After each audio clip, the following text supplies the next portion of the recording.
नमस्कार दोस्तों, भाइयों एवं बहनों। दिल्ली के सीएम केजरीवाल जी को गिरफ्तार कर लिया गया है और उन्हें पिछले 10 दिनों से गिरफ्तार करके जेल में रखा गया है। ना उन्हें कोई रिमांड दी जा रही है, ना उनको कोई बेल मिल रहा है। आखिर ये पूरा मामला है क्या? उन्हें क्यों गिरफ्तार किया गया और वो भी उस वक्त गिरफ्तार किया गया है जब चुनाव सर पे है दोस्तों। तो क्या ये उचित है उनकी गिरफ्तारी? क्यों दिल्ली की जनता सड़कों पे उतरी हुई है केजरीवाल जी के साथ में, और उन्हें क्यों सपोर्ट मिल रहा है दिल्ली की जनता का, और वो क्यों जेल से ही अपनी सरकार चलाने का ऐलान कर दिए हैं दोस्तों। और ईडी ने जो किसी कार्य को अपने हद तक करती है, लेकिन वो आज किसी विपक्षी पार्टियों के इशारे पर चल रही है, क्या ये सही है दोस्तों? इसमें आपको और हमको समझना होगा कि क्या खेल चल रहा है, और इस खेल को भी हमें आपको अच्छी तरीके से जानना होगा। तो आज हम इस वीडियो में बात करने वाले हैं दिल्ली के सीएम अरविंद केजरीवाल जी की गिरफ्तारी पर। क्या है पूरा मामला, कैसा घोटाला है, कौन सा घोटाला है, किस कारण से उन्हें जेल में रखा गया, और इसका पूरा इतिहास जानेंगे। जी हाँ, सीएम केजरीवाल को गिरफ्तार करने का पूरा मामला ये है कि दरअसल जांच एजेंसियों का कहना था कि आबकारी नीति को संशोधित करते समय अनियमितता की बहुत खास ध्यान नहीं रखा गया, और उनका कहना यह है कि लाइसेंस धारियों को अनुचित लाभ दिया गया, और इसमें कुछ लाइसेंस धारी ऐसे थे जिनका शुल्क माफ कर दिया गया या फिर उनको कम कर दिया, बिल्कुल निम्न रूप से कर दिया गया था। और इस कारण की वजह से सरकारी नीति की सरकारी खजानों को काफ़ी नुकसान पहुंचा दोस्तों। और इस वजह से अरविंद केजरीवाल जी को और मनीष सिसोदिया जी को और संजय सिंह जी को और इसके साथ साथ के कविता को भी गिरफ्तार कर लिया गया है दोस्तों। और इन चारों को गिरफ्तार किया गया है इस केस से रिलेटेड। तो हम ये जानना चाहते हैं कि क्या अगर ये घोटाला इतना बड़ा है तो इसमें इतने दिन की कार्रवाई क्यों नहीं हुई?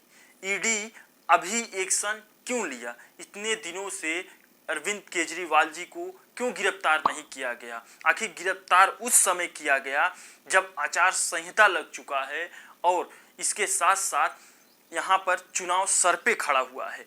क्या विपक्षी पार्टियां चुनाव में लड़ने से डर रही हैं या फिर कुछ और है मामला? तो आइए जानते हैं कि ये आबकारी नीति का पूरा मामला है क्या। आखिर ये जो शराब घोटाला है उसका क्या मामला है पूरा।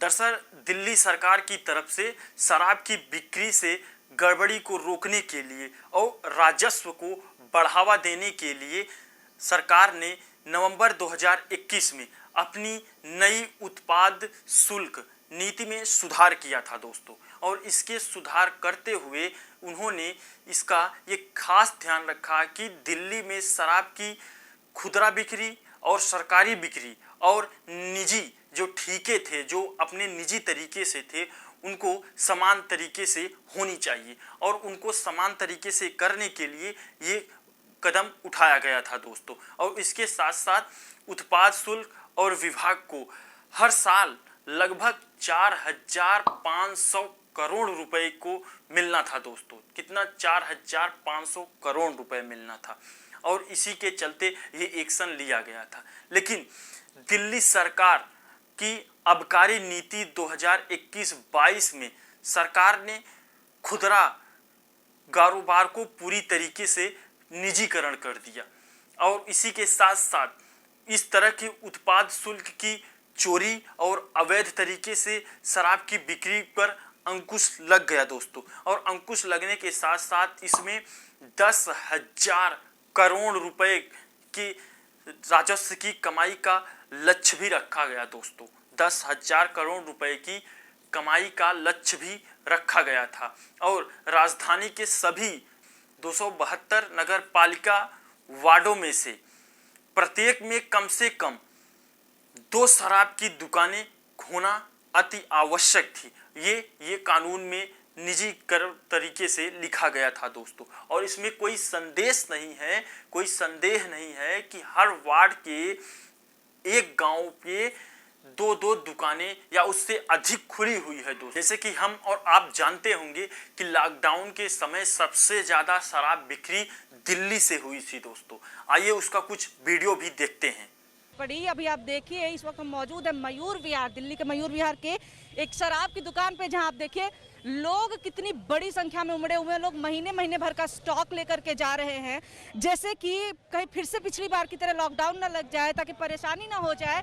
और शराब जो है उसकी कमी नहीं होनी चाहिए, यानी कि लोगों को अपने स्वास्थ्य से ज्यादा शराब की चिंता है, अपने स्वास्थ्य से ज्यादा नशे की चिंता है। तो आप समझ सकते हैं कि ये जो भीड़ है, यहाँ पे आप देख सकते हैं इस दुकान के आसपास चारों तरफ काफी भीड़ लगी हुई है और लोग बड़े बड़े कार्टन्स में, बड़े बड़े डब्बों में।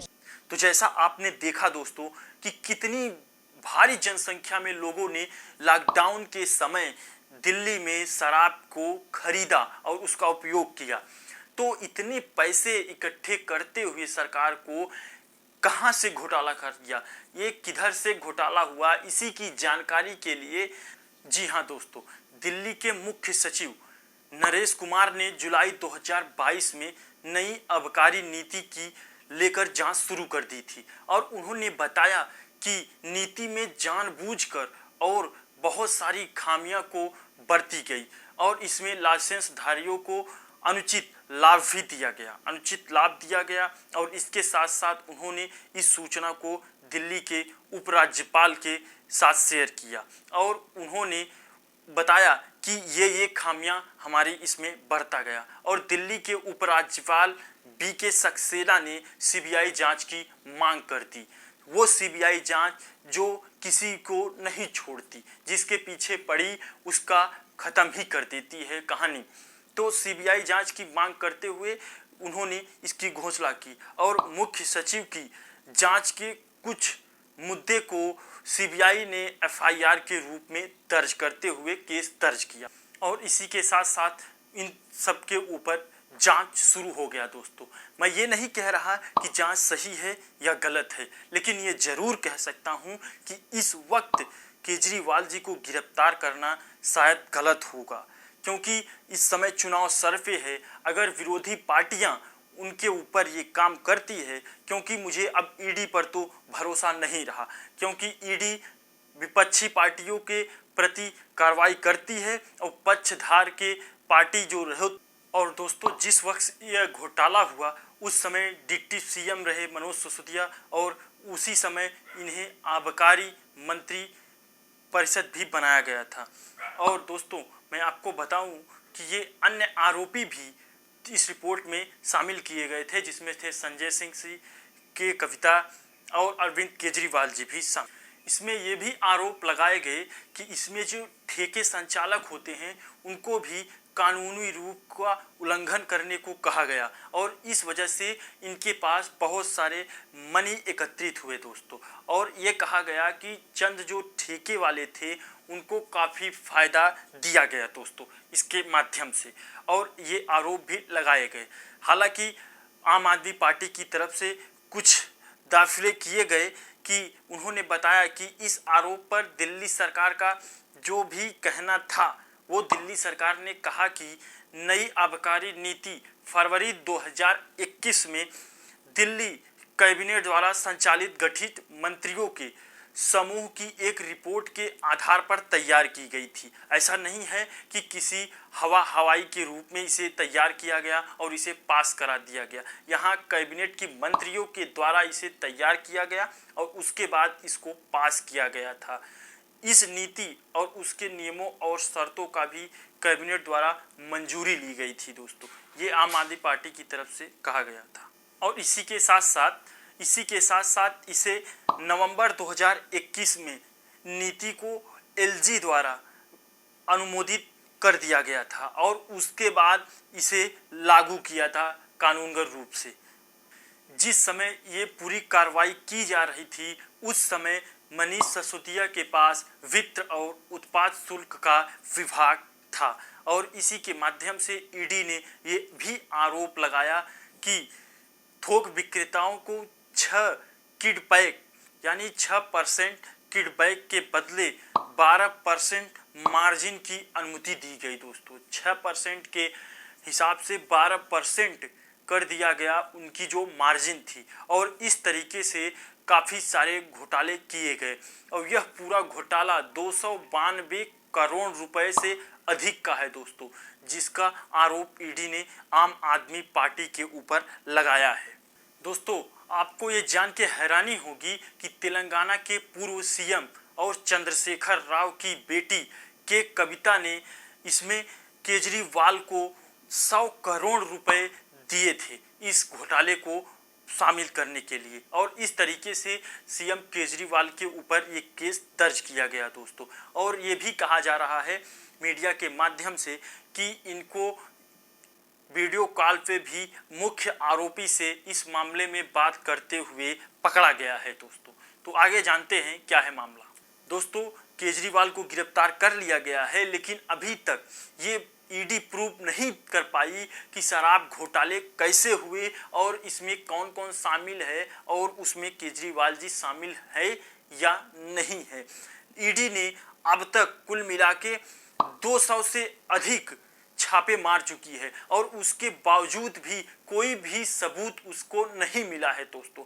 तो वो किस आधार पे इसको जांच को आगे बढ़ा रही है, ये नहीं समझ में आ रहा है। हालांकि आम आदमी पार्टी का ये आरोप है कि सत्ताधार पार्टी के इशारे पे ईडी चल रही है और इसकी वजह से उसके ऊपर दबाव बनाए जा रहे हैं, जबकि ऐसा ही हमें भी लग रहा है, क्योंकि अगर कोई सबूत नहीं मिला 200 अधिक छापे मारने के बाद भी, तो ये कैसे हो सकता है कि उन्हें गिरफ्तार कर लिया जाए।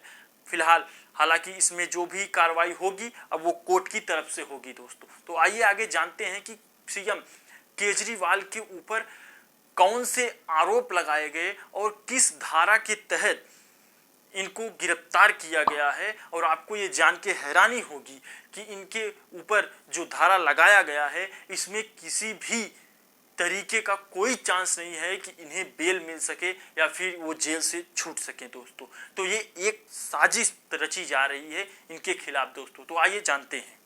दिल्ली के सीएम अरविंद केजरीवाल जी को ईडी ने पिछले 2 नवंबर को पहला समन भेजा था। ये समन prevention of money laundering act यानी कि PMLA के तहत जारी किया गया। ईडी का चार्जशीट में इस बार सीएम केजरीवाल का नाम भी शामिल था।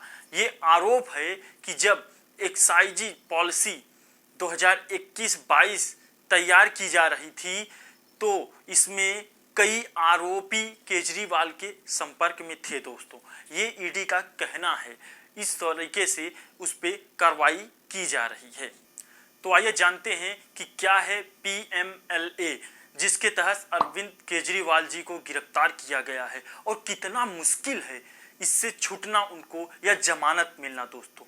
दरअसल दोस्तों, प्रवर्तन निदेशालय ने अरविंद केजरीवाल को निर्देशन of money laundering prevention of money laundering act 2002 के तहत गिरफ्तार किया है दोस्तों। और इसमें जमानत मिलना अनुचित होता है, समुचित होता है। यह कानून 2002 में बनाया गया था और 1 जुलाई 2005 को लागू कर दिया गया था दोस्तों। आम आदमी पार्टी सरकार के 3 मंत्री पहले ही इस कानून के तहत सजा काट रहे हैं दोस्तों। और इसमें अब पूर्व मंत्री मनीष सिसोदिया जी भी शामिल हो गए हैं और सत्येंद्र जैन भी शामिल हो गए हैं, और इसी के तहत अब अरविंद केजरीवाल जी को भी शामिल कर दिया गया।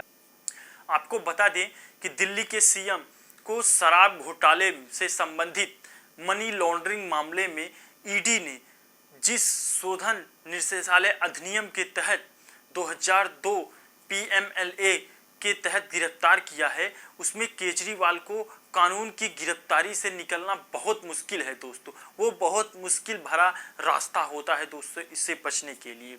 तो आइए जानते हैं कि दरअसल जिस मनी लॉन्ड्रिंग के तहत इनको गिरफ्तार किया गया है वो मनी लॉन्ड्रिंग है क्या।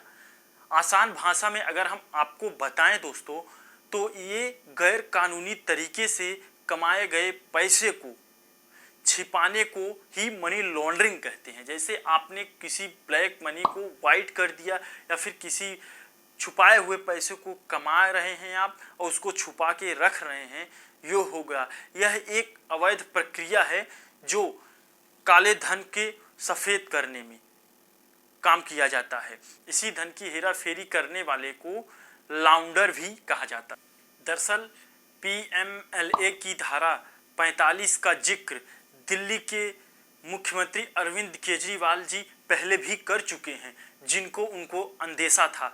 इस धारा के तहत जमानत मिलना इतना मुश्किल होता है कि आरोपी व्यक्ति के लिए अपनी रिहाई कराना चुनौतीपूर्ण हो जाता है दोस्तों। दरअसल पीएमएलए के तहत सभी अपराध संज्ञेय और गैर जमानती होते हैं, जिसमें अग्रिम जमानत का कोई प्रावधान नहीं होता दोस्तों। हालांकि इसमें व्यक्ति